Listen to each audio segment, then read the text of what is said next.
Well, good morning. Hey, this is Greg Nelson with the Hard Knock State. We're a sales coaching, sales training company up here in the Pacific Northwest.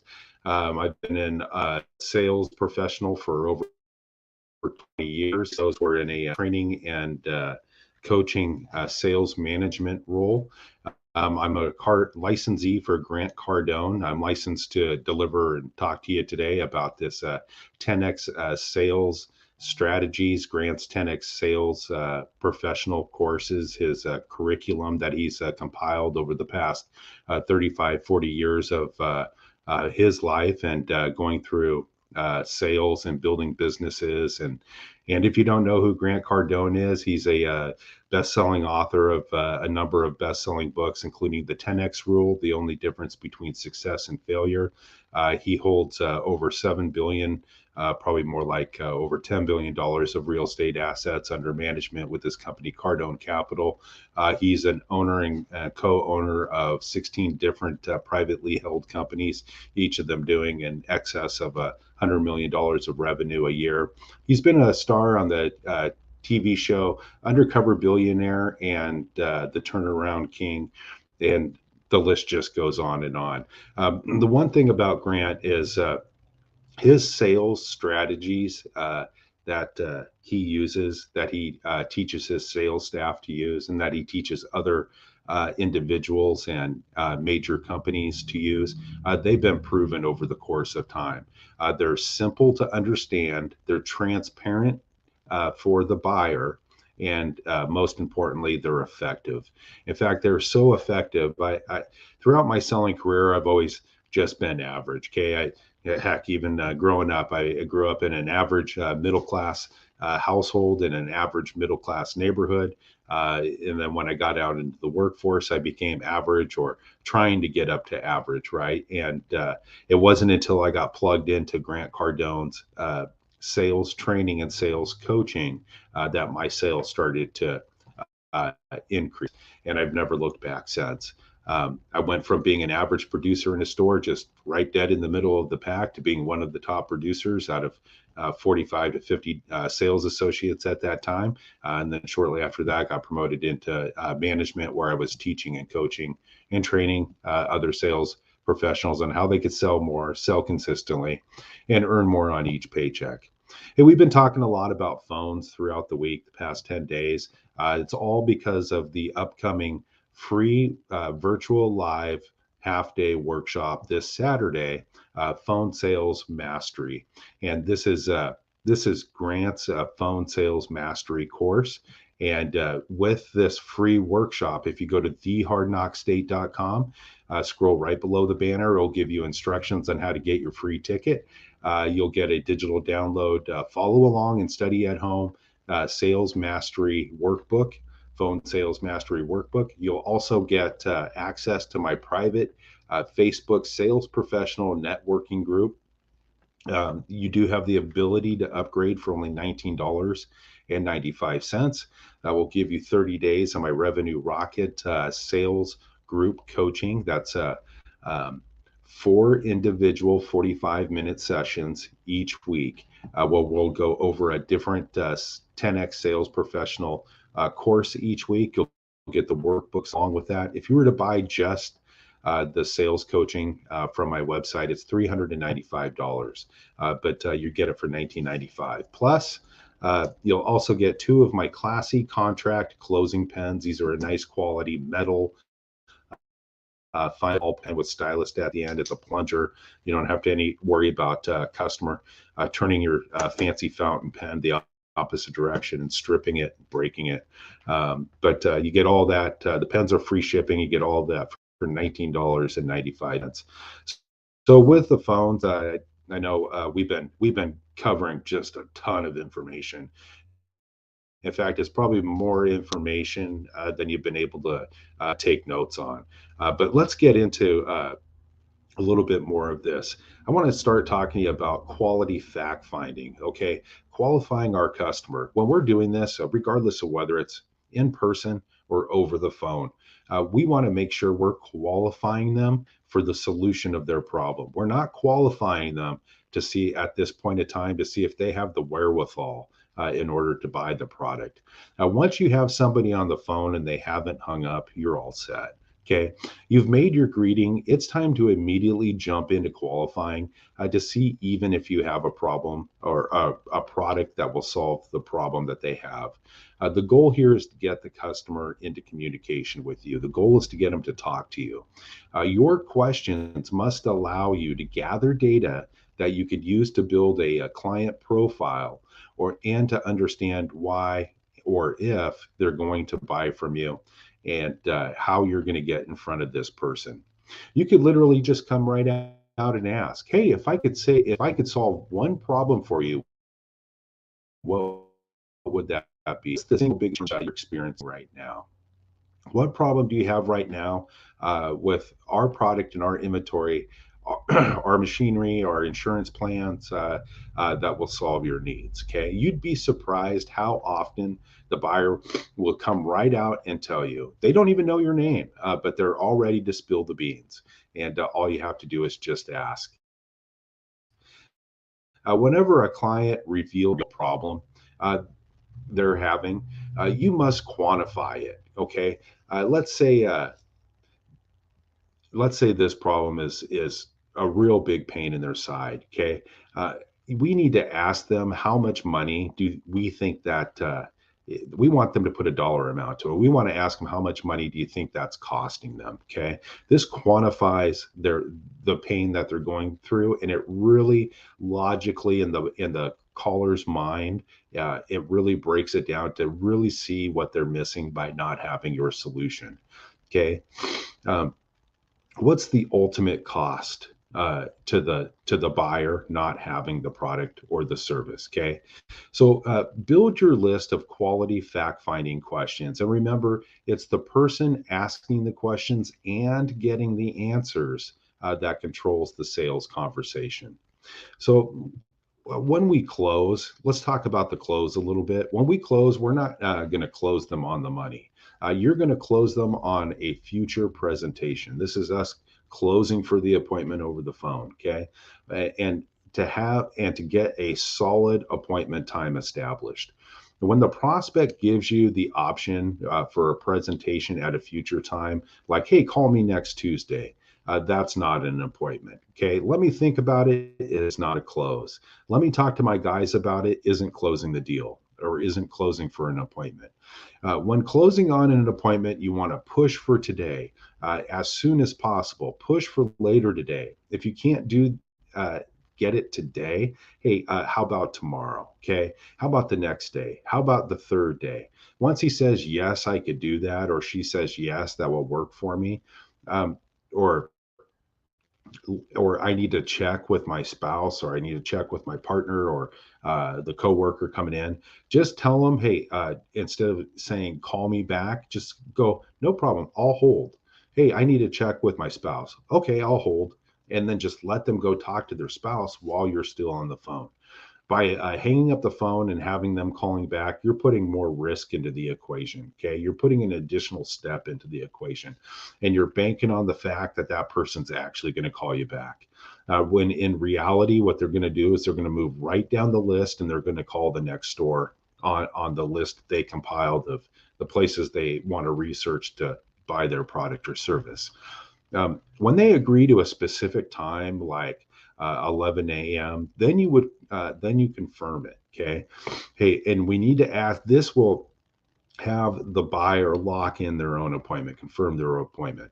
So we ask them this one little question: hey, would there be any reason you wouldn't be able to meet me tomorrow morning at 11 a.m.? And then so that's what we call the appointment lock, and then close on that appointment for the future presentation. And the prospect will respect you, and will meet with you to go over your demonstration. So, how do you get started uh, building building your own script? Okay, first of all, there are steps to the cold call. Number one is the greeting. We need to make this very quick, but there are some specific things you want to do and you want to make sure you stay away from. Okay, number two, your reason for calling. Hey, I'm going to put more emphasis on this. The reason I'm calling, and then include a big claim. That's step two. Step three is immediately move into qualifying, which includes a set of fact finding questions or a fact finding question, and to search and to how decision makers are. Step four will be locking down the appointment. And this is very simple, as we just went over. First is your greeting.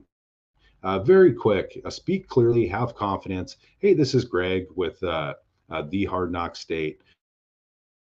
Uh, One name, not two. We'll get later in the call, we'll get into selling our complete name and our information, but it's not as important right now. And remember, speed is everything. Getting through this. If I'm a if I'm a Google or Apple or Netflix or a next big giant company, if I have that kind of name recognition, I'm going to include the name of the company I work for. However, if I'm not a household name and nobody knows my company, there's no reason to add the company into it. Hey, Joan, this is Greg. First name only, right? Immediately follow the name. Uh, Following up your name is the reason for calling. Okay, not how are you doing today? Not boy, it's well, the weather's horrible outside today, or hey, did you catch that game last night? Okay, that right there is we talked about in an earlier show. I believe it was yesterday or the day before. That's just wasting their time. Okay, that's not why you called. Remember, we want to get to the point on these calls. The reason you're calling must come with a big claim, a massive claim. Okay, the reason I'm calling you today is because we recently started doing business with a competitor of yours. We were able to increase their sales by 40% in 90 days. I want to connect with you to show you how we can do the exact same thing for you that we did for them. I want to put a hook in. I want to create interest. I want to have a big claim. 40% in 90 days. Now start qualifying to ensure that our company can actually help me a question. In this case, because we're a training company, uh, we're going to ask, how many salespeople do you have? What are you currently doing for training at this time? Ask questions that allow this person to start communicating with you. This is the big thing here. If I could solve one problem with you and your sales team, what would that be? How much do you think that problem is costing you every month? Okay. Uh, Notice how we asked them those direct questions, that we went into quantifying the problem. Uh, these questions are called magic questions. Notice what I've done here. I've made a cold call. I've gotten a person on the phone. I'm talking to them. I've set some hooks. I've asked some good questions. I've qualified, and now I'm gonna ask this. Hey, look, if I could solve half of what I did for your local competitor, and I could increase your sales not by about 40%, but by 20%, would you at least make time for me to show you my program, show you what I have and how we can help you? Why would I say that? Because people don't trust people. I'm going to back off my big claim and cut it in half and see if I still have an interest there. When this happens, the next goal is to identify influencers and the decision makers. Is this sounding like a long call?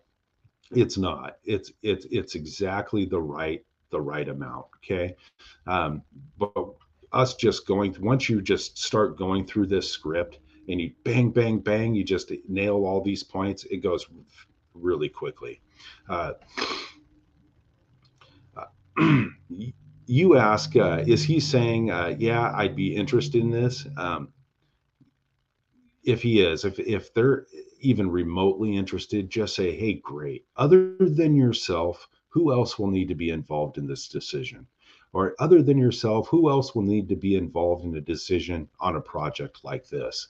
Um, well, you might say, hey, that Bob will also have to take a look at this. Great. Then ask for the appointment. When would you be available? I could do it later this afternoon, or I could do it before lunch. Go for today. Go for as soon as possible. Create the urgency. If I can get an appointment today, if I can't get an appointment today, then it's going to be tomorrow. Okay. How about tomorrow? How about tomorrow afternoon? Once you lock in a time, once you get a time, lock it down. Okay. Once somebody says to me, hey, I'll do it Wednesday morning at 10 o'clock, I'm going to ask them, is there any reason why you wouldn't be available to meet with me Wednesday at 10 o'clock or tomorrow at 10 a.m.? This is called the lock close. When you get the appointment, don't cross your fingers and hope that they're just going to show up. Lock it down. It's very simple, but you have to be intentional. And on February 11th, which is tomorrow, it's Saturday at 10 a.m. Pacific time, we're going to go into all these phone sellings, all of Grant Cardone's phone selling strategies, proven successful strategies in depth tomorrow at 10 a.m. for the half day free live virtual workshop, Phone Sales Mastery. And with this, you're going to get a follow along and study at home 10x Sales Professional workbook. You're going to get access to my free private Facebook networking group. You'll get for $19.95, you can upgrade to the VIP package, which will also give you 30 days of my weekly revenue rocket sales group coaching. That's where we'll go over one of Grant Cardone's 10x sales professional courses each week. You'll get the workbooks along with that. That's 4 individual 45-minute sessions. That alone is a $395 value. Plus, you'll get 2 of my classy contract closing pens. These are a nice quality metal fine tip ballpoint pen with stylus at the end, all for $19.95. And there's no shipping, free shipping on the pens. Go to thehardknockstate.com, scroll right below the banner, and it will give you directions on how to get your free ticket. If you want to go for the $19.95 upgrade, scroll down to the bottom of the product page, and then you'll see it right in the middle. It's Phone Sales Mastery half day VIP upgrade for $19.95. So let's talk about some of these objections that you may experience in the cold call. Knowing how to handle the objections is what's going to increase your confidence and make you even more of a cold calling master. Okay. Number one, the most common thing we're going to hear is we're not interested. This objection goes one of 2 ways. First, they say I'm not interested and they hang up. Second, they say not interested, but they're still listening. If they're on the phone, there's still a chance. If you're in the second situation, here's what you do. Say, of course, you're not interested. You don't have enough information to be interested. You don't know me and I don't you. So and so told me to call you to ask that I should reach out to you. And they said to me, they're going to tell you they're not, but once they see it, they're going to change their mind. So when I'm on the call, I'm past everything. This is we've gone through those steps of the script, and now we're closing on this, and we're getting some objections. We're past the greeting. Now I'm moving on to what? Qualification, right? So after the greeting is qualification, right? Or fact finding. Let's say I'm selling solar. Okay. Hey, what's your electric bill? So and so up the street said they spend about $300 a month. I'm thinking you're spending about the same money. It's about the same size house. If I could save you an extra $100 a month for the next 12 months, that would be $1,200 over. And over the next 5 years, that would be $6,000. If half of what I'm telling you were true, would you be interested? That's how you handle the not interested. Okay. Hey, we break it down to the amount of money that they're going to be saving per month and per year. Okay. And then we back off of our big claim and reduce it by half to see if there's even remotely an interest there. If you hear I'm busy, I just don't have, hey, I'm busy. I don't have the time. Okay. If someone says they're busy and they don't have the time to talk to you and then hangs up on you, call them back. Okay. People without time tend to have money. Okay. So call them back. If they're busy and they haven't hung up, here's what you do: agree with them. Always move in the direction of the objection. Uh, I know you're busy. I know you don't have time. And that's actually the reason why I'm calling you today, because you don't have time. This will never get done. So you're calling the prospect and you're using his objection to work toward your advantage. So you're calling the prospect and said, I don't have time. I'm busy. Say, I understand you're busy and I understand you don't have time. And I appreciate that. When would be a good time for you to give me 35 seconds? 35 seconds is all I need. At this point, what you're trying to do is you're trying to go for more time right now. Here's what you could say: hey, I know you're really busy, and that's why I'm calling you. I'm always going back to the busy being the reason why I'm calling. Okay, we're using the weight of their objection to our advantage. How about this one? Send me some information. Just email it to me. So you're right in the middle of your call. You've greeted them. You've given them reasons to start the qualifying process. And then all of a sudden you hear, hey, look, send me some information. At that point, this is an objection, or is it a stall? Okay, which one is it, right? If you're not sure what to do or how to respond, and thinking that this is probably just more of a mere defense mechanism. It's a reactionary defense response. Um, Never initiate the customer or the prospect's request for information. Don't put it off. Don't delay it. Don't stop the call or send the info later. Instead, do it while you're on the phone and then go over it on the live call. If it's proven the faster you can respond specifically during the call, will increase your chances to close on the appointment by as much as 300%. So don't treat this like an objection yet. This isn't a problem. This is what they're doing to everyone on every single call. And if you handle it the right way, uh, they're going to be assured that they're dealing with a professional and not an amateur. I'd say so. When they say, "Hey, send me some information," great. I'd be happy to send you all the information. What's your email address? And then while you're on the phone call with them, if you're using a speakerphone or if you're using an earpiece, or if you have to do this, right? Start formulating the email and send them that information. And while you're communicating with them on the phone. That way you can go over all that information and walk them through it. You've satisfied their reason to send them more information. Number 4, not the decision maker. Hey, we've talked about the question you want to ask to get where you want to go, right? Hey, let me ask, if half of what I said is true, would you make time to meet with me? Or, hey, is there anybody else that needs to be a part of this decision? At this point, you might find out that this person is not the decision maker. However, they could still be an influencer to the decision maker, to the person that writes the check. So here's what you'll say. Hey, great. Uh, uh, who would we be talking to other than yourself? What's that person's position? And hey, do you think this is going to be important? Do you think this is going to be important to them? At this point, you almost have to start the call over. Now you're literally back up your call and find out really what's important to them. What are the 2 or 3 things you could solve for them? What's the single thing that if I told them, if I had a solution to their problem, that they would be like, hey, get over here and let's do this right now. Hey, remember, the goal of the cold call is to get your product in front of a customer.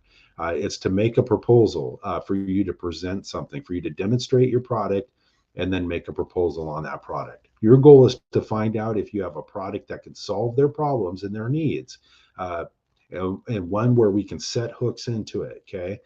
You need to let them know that you are the solution to the problem, and then we need to find out who the decision makers are. By the way, if you find out that somebody else is the ultimate decision maker, don't diminish the importance of the person that you're talking to. They can help you find out what's important to these people. They can help you get in front of these people. Okay, they are the people. They are other. the other people in the room that are going to be involved and what they think is important to the decision maker. No, hey, we don't have it in the budget. Okay, gotcha. We don't have a budget for it. Now, when somebody says they don't have a budget, you're going to agree with them. You're going to say, "Hey, you didn't, you didn't, you didn't call me. I called you. Because of that, of course, you don't have a budget for it. Hey, let me ask you this: what you did right there is you made sense of them and the reason why they wouldn't have a budget for it. So, hey, John, you didn't call me, I called you. Because of that, of course, you don't have a budget for this. Now, let me ask you, okay? So that satisfies the budget. Hey, we don't have it in the budget. You understand, you're agreeing with them. You understand why they don't have a budget for it, and it's allowing you to continue on through your script, okay? Uh, what you did is you made sense of them not having a budget. Let's say our solution could only deliver half of what I just told you, and I can make this happen without any cost on your part. Would you be the person to make a decision on this, or would there be other people involved? At this point, we've moved off of budget. That's because I don't have the money is a constant and perpetual objection. Your job is to make sales out of people who don't have an interest and don't have the budget for it. Okay. At this point, if the customer says, "Hey, it'd be me and Dave, uh,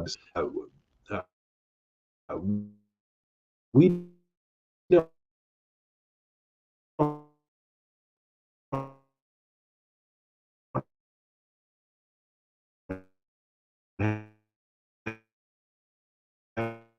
have early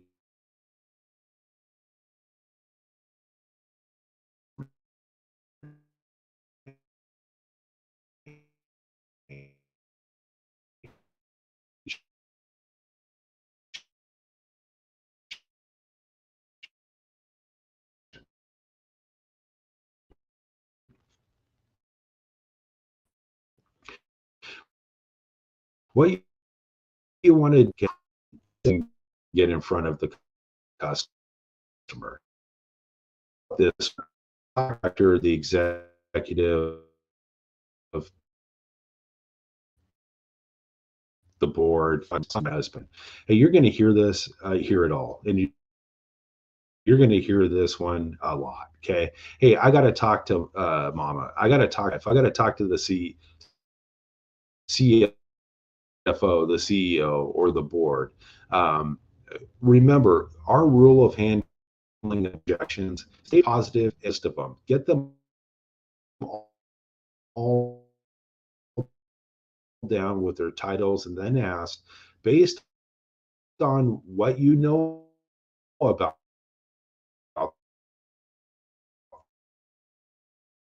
the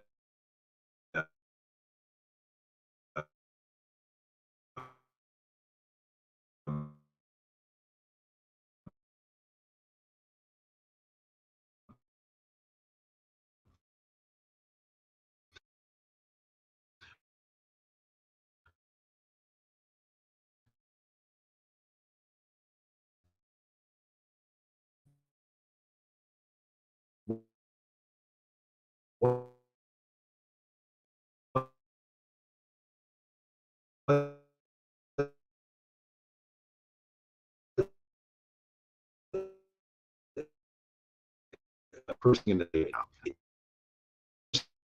being.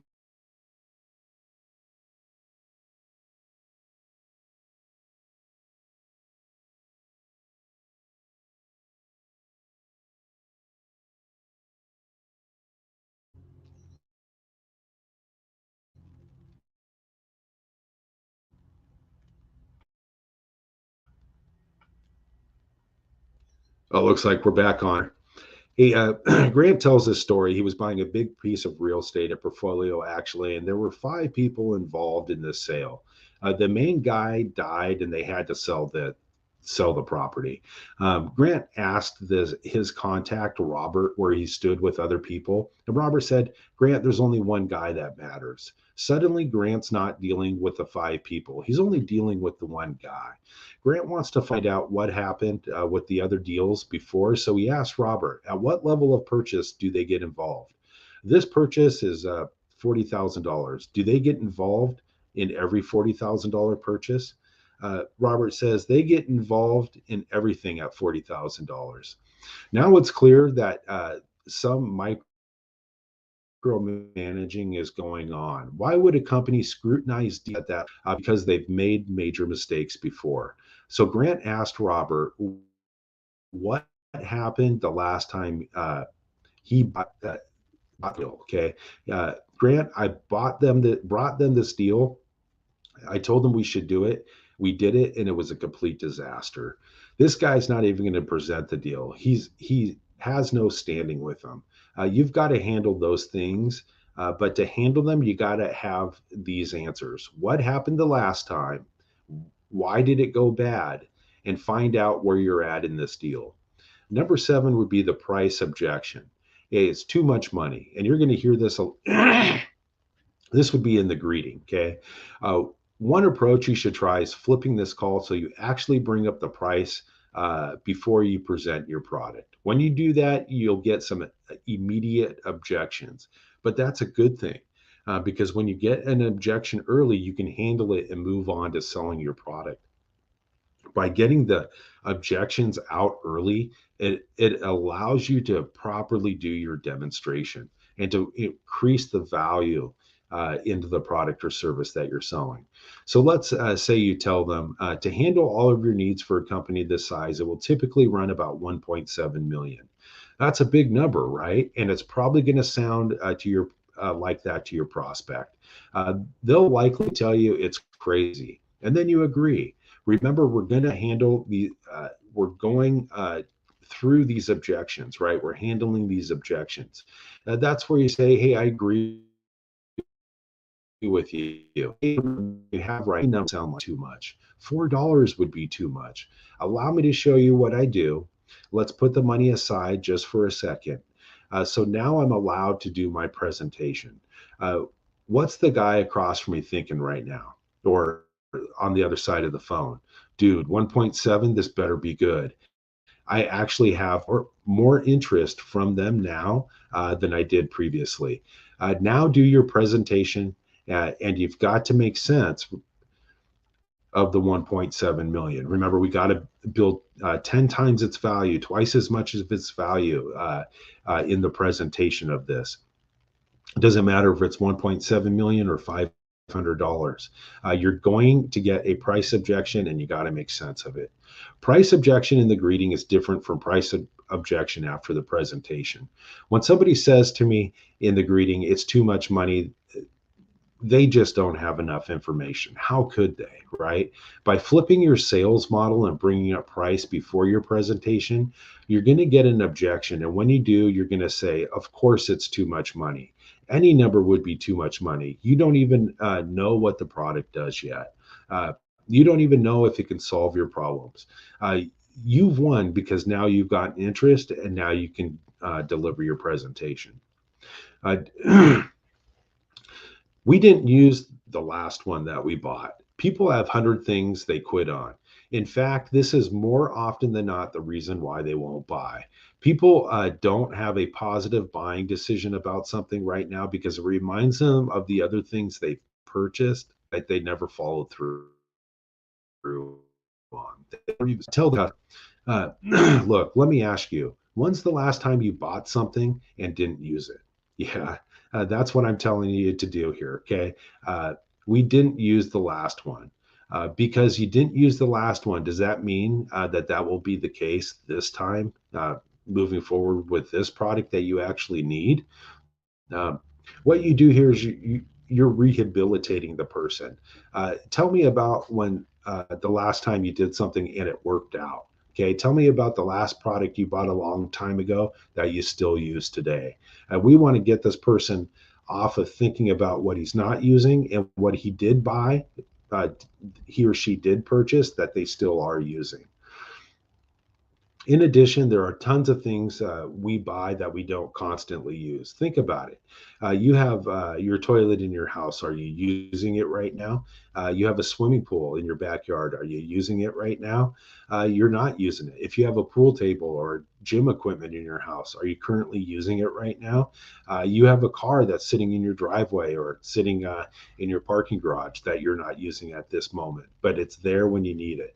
Okay, the point is that when you're ready to use it, you'll have it. Okay, what you're trying to do is rehabilitate the investment. If you don't handle this customer's idea, this idea that we didn't use the last one, uh, you'll you'll never be able to break through. Yeah, we're already working with another company. Here's a common objection for business to business calls. Okay, we're already working with another company. I'm already working with your competitor. Again, I talk to is already working with somebody else. My goal on this call is to simply provide you with enough information so you can see that there might be another alternative for you in the future. I only need a few minutes of your time to see if this would even be the right fit for you. The last thing I want to do is waste your time. After a short conversation, I'm talking like 45 seconds, if you don't see the value, if you don't see there's a reason to consider replacing them with me, I'll hang up on myself and I'll never call you back. Okay? As Let me ask you, who are you working with now? How about the phone salesperson? Your prospect just got a new iPhone and you want to flip them to like maybe an Android. Here's what you would say. Of course, hey, of course you do. Of course you got a new iPhone. Let me take 45 seconds and let me show you why you'd want to replace it. At the end of 45 seconds, all you've lost is 45 seconds. If you don't see any value here, I'll hang up on myself. And again, we're trying to just set a hook, right? We're trying to gain some interest here. If you're not trying for the impossible, to stay in the deal, to stay positive and figure it out how you're going to help this person, uh, eh, you might as well not even try. So here's how it goes. Uh, Hey, you're on T-Mobile now. I could put you on a program. It would cost you $250 to bail out of your current contract. I can even incorporate the $250 so it won't cost you a penny. And I'll put you on a program that doesn't have the contract. So anytime, anywhere, day or night, if you want a new phone, you get whatever you want, whenever you want it. You're free from the first day. Okay. I'm sorry that that you've been a prisoner of T-Mobile or Sprint or whoever for so long. And oh, by the way, if only half of what I'm saying are true, are you the decision maker, or would there be somebody else involved in in your cell plan? You see, that's a strong call right there. Um, and It's definitely one you should have in your repertoire. How about call me next quarter? Hey, call me next month. Hey, call me 30 days from now. Call me in 3 months, right? You're going to get this. And this is the call me later. Okay. Remember, agree. Absolutely. I'd be happy to do that. Keep the energy high, like you're so glad they aren't buying from you right now. Let's agree. Next quarter is great for us. I'm going to send everything over to you now, so you'll know exactly. You'll have everything you need to know about. So you'll have all the information handy. When are you thinking about? Uh, in the next quarter are you thinking about doing this? In the first month, the second month? When do you think what time next quarter will work best for you? Okay, what you're trying to do is you're trying to figure out if the delay is just a brush off or if it's a real situation. Okay, uh, here's how you do it. Okay, so let me ask. I'm going to send everything over you need so that you'll have it on March 10th when you're ready to pull the trigger. Just sign it, and we'll date it for March 10th, and then that way, when March 10 comes on, the on switch will be flipped. Uh, when you do that, some people will go to the post date. Okay, they're ready for March, and others, once you send over the paperwork, they'll be ready just to get started now. But if you don't push for today, if you object to the next quarter, you're just going to get shut down. That doesn't mean we give up on the on closing the deal now. Okay. We keep pushing for it. And here's how. They're going to tell you March 10th is great. You respond, I'll send it over to you for March. I'll set it up for next March. I'll call you back then. If I'm in the neighborhood, could I drop by and see you? Now, what am I trying to do? I'm trying to accelerate this thing. I'm trying to move this thing forward. I'm trying to gain speed here. Now, again, this objection is your only goal to identify if this is a legitimate reason or if it's just a brush off. So get excited, stay positive, and work the deal out. On February 11th, which is tomorrow at 10 a.m. Pacific time, it's our phone sales mastery half-day workshop. We're taking a deep dive in this and these strategies. Okay, these are all Grant Cardone so phone sales compiled over the past 35 years. I got to tell you, I truly have the belief and that's a good selling. We're able to take the customer through the sales process. We're good at being able to demonstrate our product. Get to propose people most of the time, but when it comes to the phones and following up or having to take phone calls and selling over the phone, that's where most of us fail. The number is 48% of salespeople don't even make one follow-up phone call. 90% of those who do make the follow-up phone call never make it past the third attempt. The reality is that the deal is going to be made anywhere between the 5th and the 12th attempt. So what are you going to say on the 4th call? What are you going to say on the 6th call? What are you going to say on the 10th call? Okay, how are you going to handle the incoming phone call? How are you going to handle a customer with just a generic question calling into your store, and how are you going to convert that into an appointment where they're coming in to see the product in person? And how are you going to have the customer lock in their own appointment so your appointment show rate increases and your closing ratio will increase because of that? Well, we're going to cover all that on February 11th, tomorrow, Saturday at 10 a.m. Pacific time. Go to thehardknockstate.com to get your free ticket. With the free ticket, you're also going to get the free course workbook. It's a digital download course workbook. You're also going to get access to the private sales professional networking group. If you upgrade for $19.95, you'll get 30 days of my weekly group coaching. It's 4 individual 45-minute sessions on going over Grant's 10X sales professional courses. It's a different topic each week. You'll get the workbook with those courses. And then plus you'll get 2 of my classy contract closing pens, which is a nice quality fine tip pen. No shipping, free shipping on the pens. And you get all that for $19.95. It was about 10 years ago. I remember a day in particular. I was walking in a sales meeting while looking at my paycheck. I opened my paycheck and my face turned bright red. I slumped down trying to hide. I was horrified. I was thinking of my kids, thinking how I was going to keep the lights on, thinking how I was going to keep my job. And then I was called out by the sales manager to tell the entire department how many sales I had out for the month, or more like didn't have. I was embarrassed. I was demotivated, and my performance for the rest of the weekend was shot. The worst thing about that day is when I got home that night and walked through the front door, my wife had told me that our water had been turned off. I was living paycheck to paycheck, just like 76% of the rest of the U.S. Americans are. And of course, if my utilities were getting shut off, I was like 47% of Americans that didn't have $400 saved for an emergency fund. It was right then and there I knew I needed to find out a solution on how I was going to get better. And why is it that there was certain individuals in my organization that no matter what was going on in the economy, no matter what was going on in life, they were still able to sell more than the rest of everybody else, able to sell more than the majority. So what were they doing differently? Well, then what they were doing, rehearsing, they were